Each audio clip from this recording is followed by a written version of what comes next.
Okay, so another quick video primarily designed for GCSE citizenship and specifically for the AQA spec, but probably doesn't matter. Okay, so this one's on making your voice heard. In other words, basically, how do you engage in kind of like political discussion?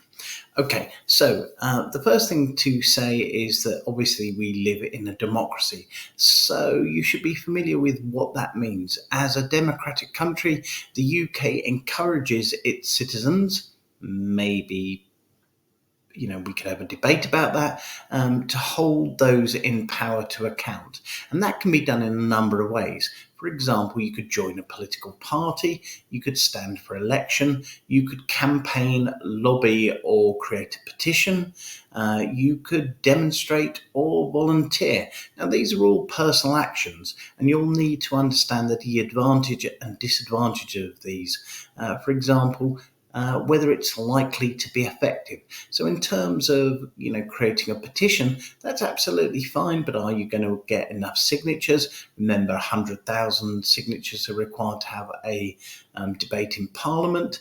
If you want to campaign, again, are you going to get enough support to campaign? If you want to lobby an MP, in other words, to write to them or speak to them about your position on a particular matter, is that likely to be successful? You can have a little think about that.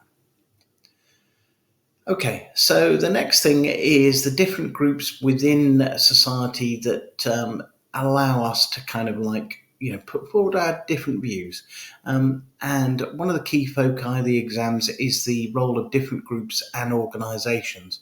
Those include public services, interest groups, pressure groups, trade unions, charities and voluntary groups.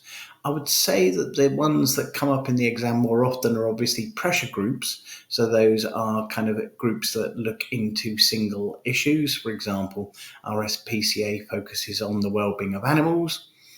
Trade unions, which represent employees, both in terms of getting improved working conditions and improved pay.